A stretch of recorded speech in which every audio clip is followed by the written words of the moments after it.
Hi ಸ್ನೇಹಿತರೆ, ನಮಸ್ಕಾರ. Welcome back to Rudresh Reddy channel. Hope you all are fantastic. ಸ್ನೇಹಿತರೆ, ನಿಮಗೆಲ್ಲ ಗೊತ್ತಿರೋ ಹಾಗೆ ನಮ್ಮ ವಿಲೇಜ್ ಅಕೌಂಟ್ ಆಫೀಸರ್ ಎಕ್ಸಾಮ್ಗೋಸ್ಕರ ಕನ್ನಡ ವ್ಯಾಕರಣವನ್ನು ನಾವು ಸಿರೀಸ್ ರೂಪದಲ್ಲಿ ಕಲಿತಾ ಇದ್ದೀವಿ. ಇಲ್ಲಿವರೆಗೆ ಸಂಧಿಗಳ ಬಗ್ಗೆ ಕಂಪ್ಲೀಟ್ ಆಗಿ ಅಧ್ಯಯನ ಮಾಡಿದ್ದೀವಿ. ವರ್ಣಮಾಲೆ ಕಂಪ್ಲೀಟ್ ಆಗಿದೆ, ಸಂಧಿಗಳ ಬಗ್ಗೆ, ಅಕ್ಷರಗಳ ಸ್ಥಾನಗಳ ಉತ್ಪತ್ತಿ ಬಗ್ಗೆ ಎಲ್ಲ ಟಾಪಿಕ್ಸ್ ಕವರ್ ಆಗಿದೆ.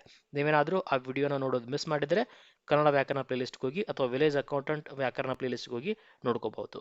ಸೊ ಇವತ್ತು ನಾವು ಡಿಸ್ಕಸ್ ಮಾಡಲಿಕ್ಕೆ ತೆಗೆದುಕೊಂಡಿರುವ ನೆಕ್ಸ್ಟ್ ಟಾಪಿಕ್ ಅದುವೇ ದೇಶೀಯ ಪದಗಳು, ಅಚ್ಚ ಕನ್ನಡದ ಪದಗಳು ಯಾವ್ಯಾವ ಇದಾವೆ ಕನ್ನಡದಲ್ಲಿ, ರೈಟ್?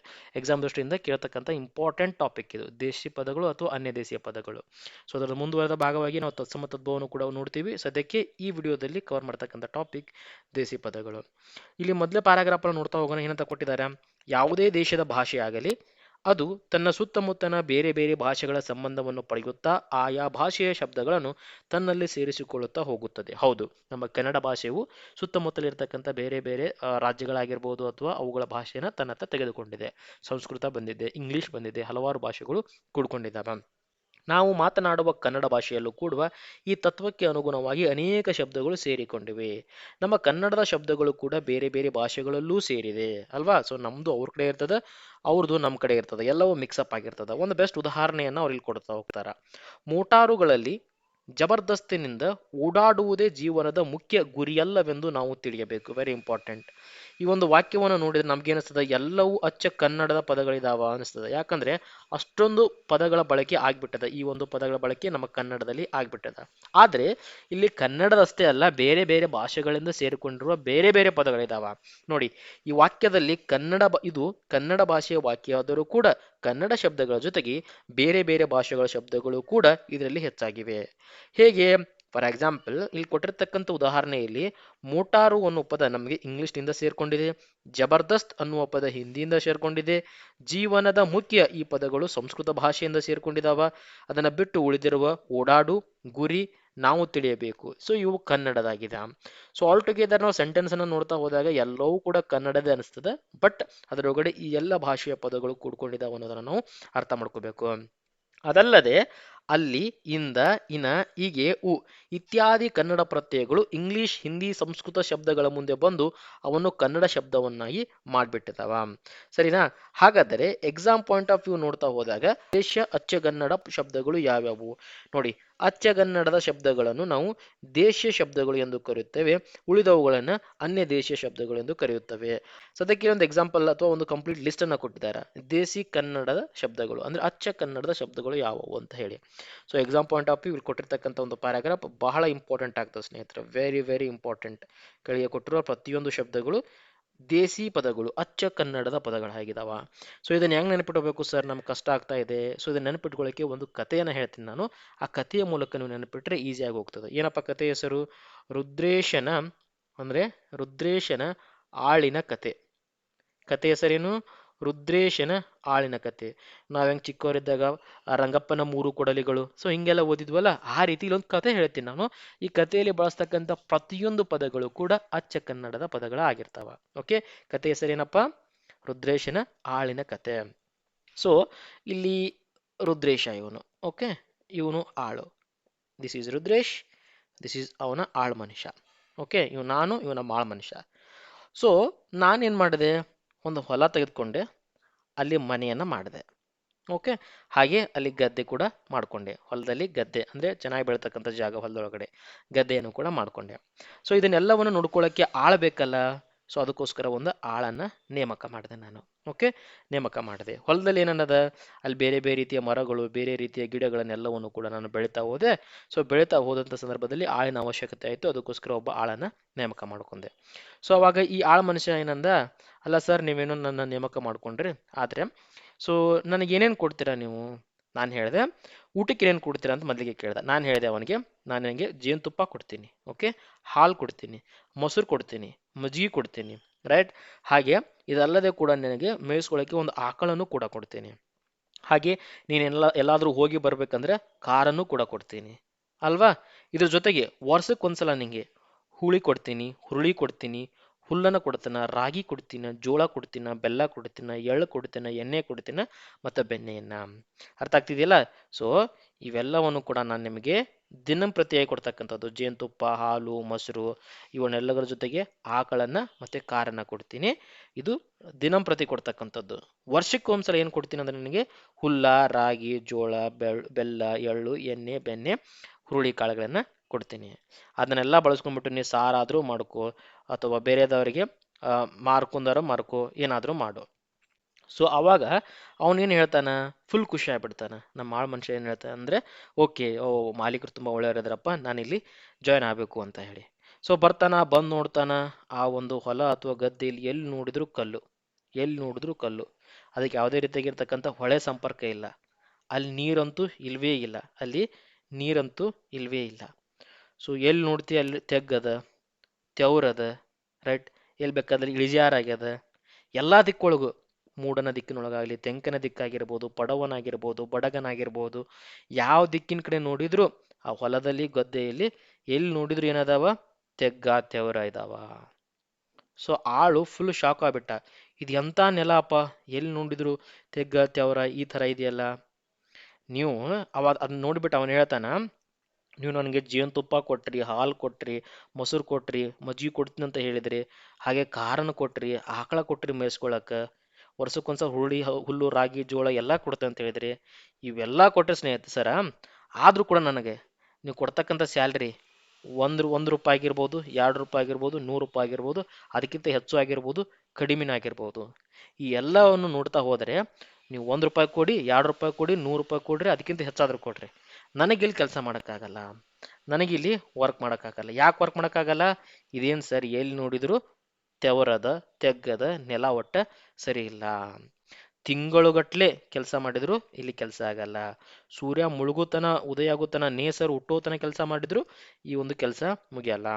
ಇದೆಲ್ಲ ಕೆಲಸ ಕಂಟಿನ್ಯೂ ಮಾಡ್ತಾ ಹೋದ್ರೆ ನಿಮ್ಮ ಹೊಲದಲ್ಲಿ ನನ್ನ ಕೈ ಹಾಳಾಕತಿ, ಕಾಲು ಹಾಳಾಕತಿ, ನನ್ನ ಬಾಯಿ ಹಾಳಾಕತಿ, ನನ್ನ ಕಣ್ಣು ಹಾಳಾಕತಿ, ನನ್ನ ತಲೆ, ನನ್ನ ಕಿವಿ, ನನ್ನ ಮೂಗ ಎಲ್ಲವೂ ಹಾಳಾಕವ. ಅರ್ಥ ಆಗ್ತಿದೆಯಲ್ಲ?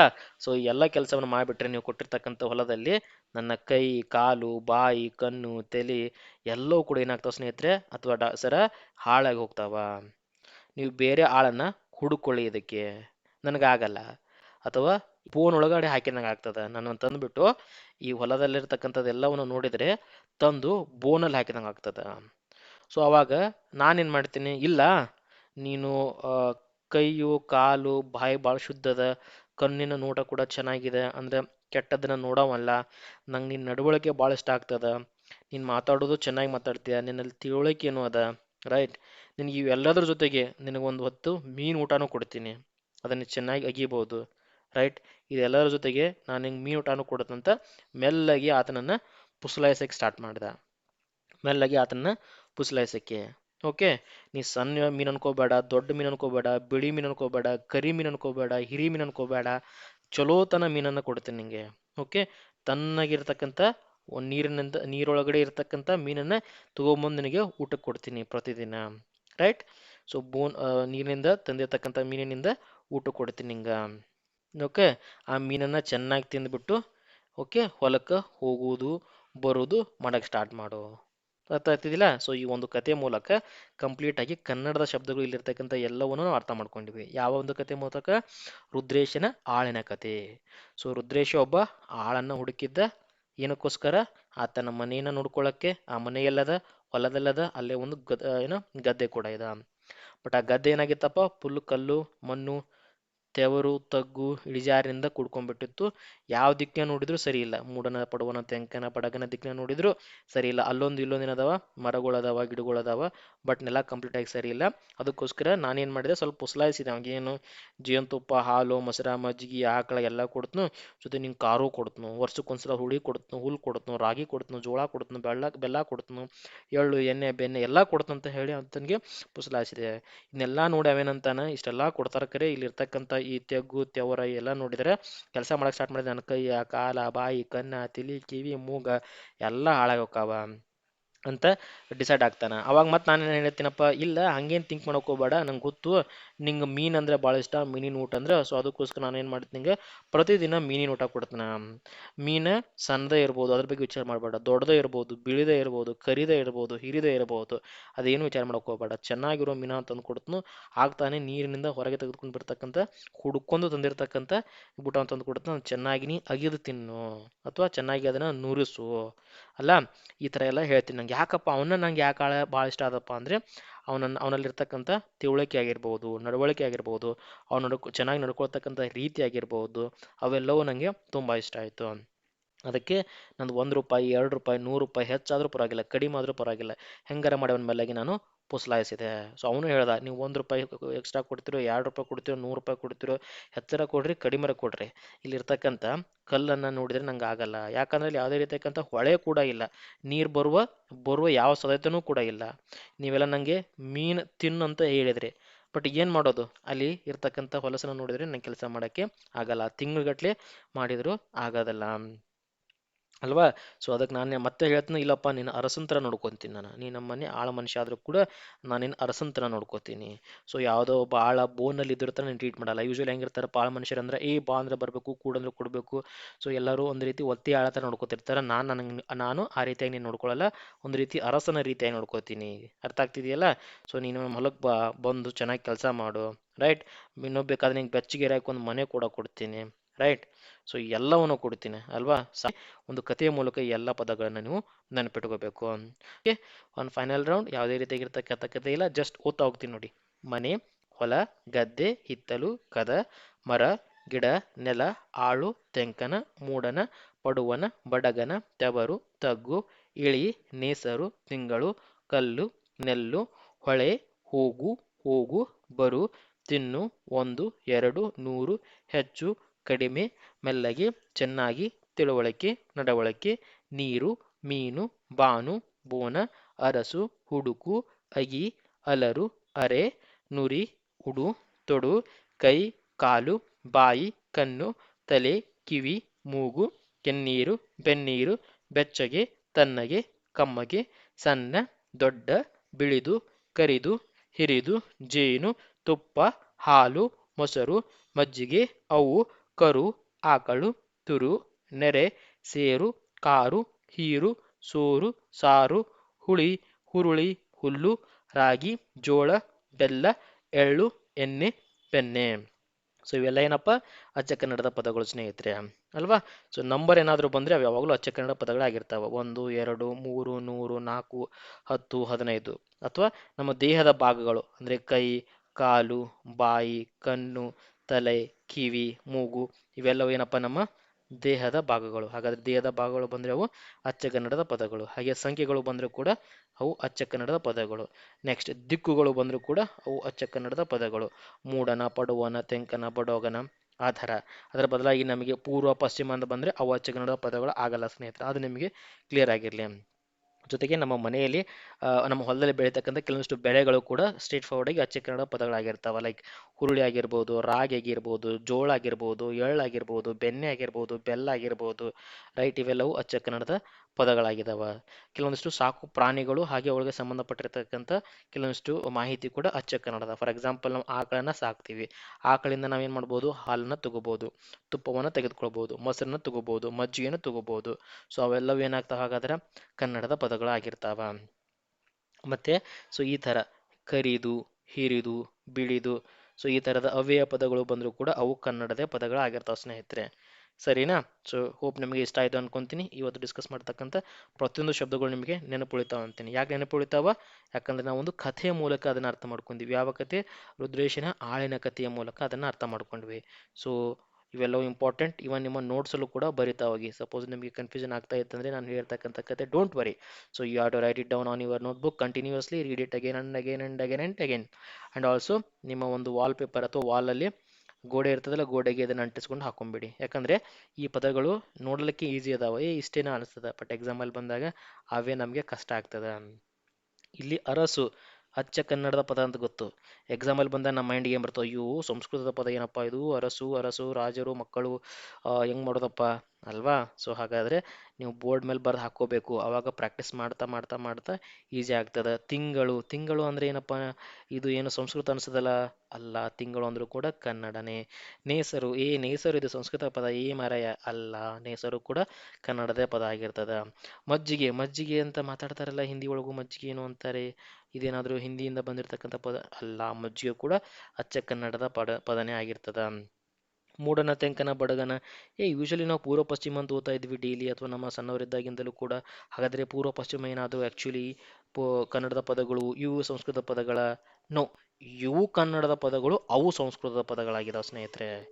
ಅರ್ಥ ಆಗ್ತಿದೆಯಲ್ಲ. ಸೊ ಈ ರೀತಿಯಾಗಿ ನಾವು ದೇಸಿ ಅಚ್ಚ ಕನ್ನಡದ ಶಬ್ದಗಳನ್ನ ಓದ್ಕೋಬೇಕು. ಸೊ ನಮ್ಮ ನೆಕ್ಸ್ಟ್ ವಿಡಿಯೋದಲ್ಲಿ ನಾವು ಅನ್ಯ ದೇಶೀಯ ಪದಗಳ ಬಗ್ಗೆ ಕಂಪ್ಲೀಟ್ ಆಗಿ ಡಿಸ್ಕಸ್ ಮಾಡ್ತಾ ಹೋಗೋಣ. ಅಂದರೆ ಸಂಸ್ಕೃತ ಭಾಷೆಯಿಂದ ಬಂದಿರತಕ್ಕಂಥ ಪದಗಳು. ಸೊ ಅವು ತುಂಬ ಇದಾವೆ, ನೋಡ್ಬೋದು ನೀವು ಎಷ್ಟು ದೊಡ್ಡ ಲಿಸ್ಟ್ ಇದೆ ಅಂತ ಹೇಳ್ಬಿಟ್ಟು. ಇವೆಲ್ಲವು ಆಲ್ಮೋಸ್ಟ್ ಇಲ್ಲಿಂದ ಆರಂಭಗೊಂಡು ಇಲ್ಲಿ ಕೆಳಗಡೆ ಇಲ್ಲಿಗೆ ಬರೋ ತನಕನೂ ಏನಾಗಿದಾವೆ ಅಂದರೆ ಸಂಸ್ಕೃತದ ಪದಗಳಾಗಿದ್ದಾವೆ. ಅವುಗಳ ಬಗ್ಗೆ ಡೀಟೇಲ್ಡ್ ಆಗಿ ನೋಡೋಣ. ಅದನ್ನು ಬಿಟ್ಟರೆ ಎಕ್ಸಾಮಲ್ಲಿ ಹಿಂದೂಸ್ತಾನಿ ಭಾಷೆಯಿಂದ ಬಂದಿರತಕ್ಕಂಥ ಪದಗಳನ್ನು ಕೇಳ್ತಾರೆ. ಸೊ ಇಲ್ಲೊಂದು ಲಿಸ್ಟ್ ಇದೆ, ಜಾಸ್ತಿ ಇವೇ ಬರ್ತವೆ. ಇದನ್ನು ಬಿಟ್ಟು ಜಾಸ್ತಿ ಬೇರೆ ಯಾವ ಕೇಳಲ್ಲ ನಿಮಗೆ. ಅದನ್ನು ನೋಡೋಣ. ಇಂಗ್ಲೀಷ್ನಿಂದ ಬಂದಿರೋದಂತೂ ಮಾಮೂಲಾಗಿ ನಿಮ್ಗೆ ಗೊತ್ತೇ ಆಗ್ತದೆ. ನೆಕ್ಸ್ಟ್ ಪೋರ್ಚುಗೀಸಲ್ಲಿ ಇರೋವೇ ಒಂದು 4 ಪದ, ಇವನ್ನು ಬಯಾಟ್ ಹಾಕೊಂಡ್ಬಿಟ್ರೆ ಎಕ್ಸಾಮಲ್ಲಿ ಬಂದಾಗ ಈಸಿಲಿಯಾಗಿ ಎಲಿಮಿನೇಟ್ ಮಾಡ್ಬೋದು. ಈ ಕೆಳಗಿನವುಗಳಲ್ಲಿ ಯಾವುದು ಪೋರ್ಚುಗೀಸ್ ಪದ ಅಂತ ಕೇಳಿದಾಗ ಸೊ ಜಸ್ಟ್ ಇವುಗಳನ್ನ ನೆನಪಿಟ್ರೆ ಮುಗಿದೋಯ್ತು.